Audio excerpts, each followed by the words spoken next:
What's up, everybody? South by Southeast, Matthew Ibarra back with Jake Sully. Jake, Hey, how's it going? good man, good man. Glad to be here. I wanted to dive deep, man. We had to get you back here, man. Yeah, Diving deep okay. into this art, man. It's some beautiful stuff. Can I show them? Show Yeah, them. yeah, yeah, yeah. Go ahead, man. Guys, ladies, this is cardboard permanent marker from this guy here. Talent. Super It's- simple. It was one of those things where I got into a phase of looking for things that I could put art on, like where there were no like rules or boundaries.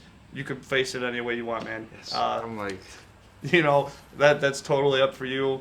I kind of spin the whole piece as I'm putting it together anyway, so there really isn't a right way or a wrong way to hang it. beautiful. But these actually came out. I was working at a nursing home, and the cases of cookies came in these big boxes, and these cardboard pieces were the filler that spaced the layers of the cookies so the cookies didn't get crushed. And I pulled them out, and I'm like, this would be perfect for a piece of art. And at this point, I only have 2 left. But at one point, I did have 10 pieces that I was able to put together from these cardboard boxes. This is amazing. What age did you discover this is your passion? This is what you love to do. Started doodling and drawing probably when I was 7, 8 years old. You know, I don't think I got my first sketchbook until I was like 9 or 10. And then I kind of been doing it ever since. I've had periods where like I kind of fell off for me. I had a lot of other things going on.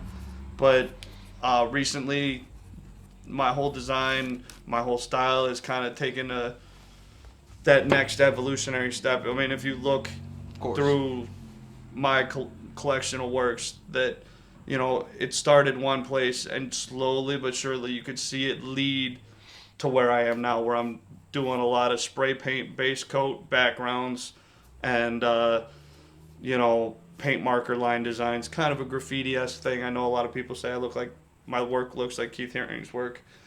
And I've been trying to push those boundaries so that doesn't feel nearly as derivative as some people might think it is.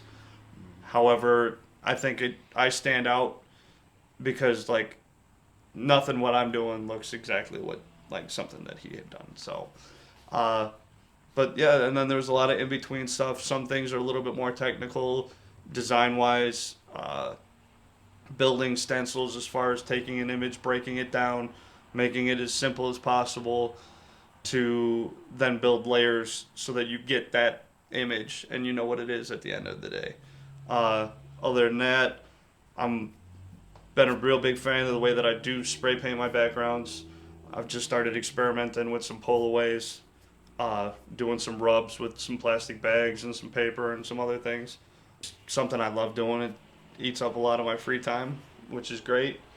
Yeah, man. That's how you know how much you really love it. It takes up all your free time, all of that. Yeah, no, I mean, like, I find myself lately anymore, like, oh, I could watch this, whatever on TV, and then I end up, like, pulling out a piece and barely paying attention to whatever I have on the TV, or I'll throw on some podcasts and just go to town sitting at the table, making the work happen.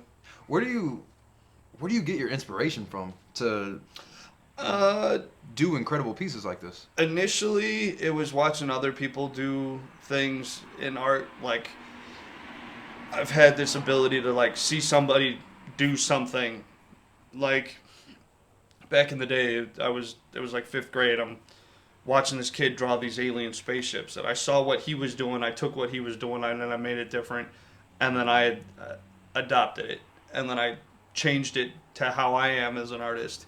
And then it kind of evolved from there from time, and then like some of it, I don't even think about it. I just put the pen, the marker, the colored pencil, whatever it is that I'm working with, and just kind of let go. I mean, sometimes I will have in mind, like I want to do something specific, but most of the time, especially with my line design, which what makes it as relaxing as it does, is I don't think about it until something happens in the line design that oh, this looks like a dinosaur's head or some whatever, or this looks like an alien spaceship. I can like make it look like it's, using a tractor beam to suck up a cow or whatever, stuff like that. Yeah, that's pretty amazing, man.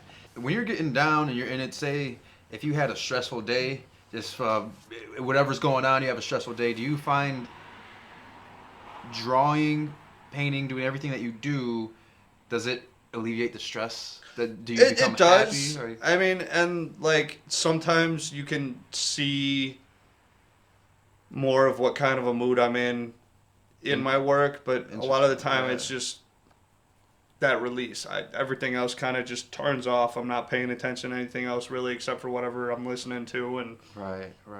just kind of let it flow.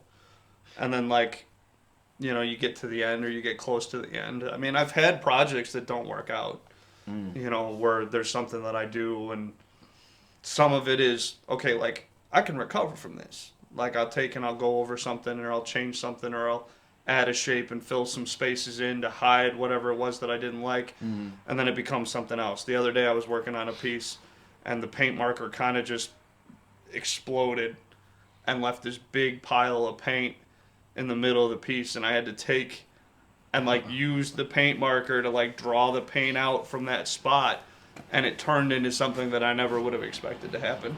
That's beautiful. Like when stuff like that happens, that's crazy. I mean, some of the best pieces or some of the things that I've done, like sometimes it's those happy little accidents that really make the piece. I did a piece where I created a stencil, and because there's more than one layer, I had to create witness marks, and because of the nature of the piece, I decided to leave the witness marks on. Sometimes you'll just take a piece of tape and slap it over so that it doesn't actually apply the paint to the piece to hide the witness marks, but I just left them, and by leaving them it added a little bit more oomph to the attitude of the piece. It's like it's the human error that is art in and of itself. It's when accidents or little things happen, right, and you decide to leave it, that some of the errors make it some of beautiful. The accidents that are completely unintentional become very intentional. Like you turn it into something intentional. I do like a lot of my elements feel very organic, and I do like in the middle some places throwing something that feels very mechanic, that nature versus the technical and the machine. And sometimes that's how those things happen. Like, oops, I didn't mean to make this line straight, and it turns into something less organic than what I intended it to be. If you're going to sell all these, where can our viewers find your artwork? Right now, I have been posting all my stuff to my Facebook, and I've been posting all the stuff that I've been working on to my Instagram account. I had to pull you in here. You're a passionate guy. I'm a fan of your artwork, and I think people need to see this. This is amazing stuff. Thank you for your time, man. No Thank you for your time. It's been great. Matthew Ibarra signing off for South by Southeast. Everybody, much love. Be well.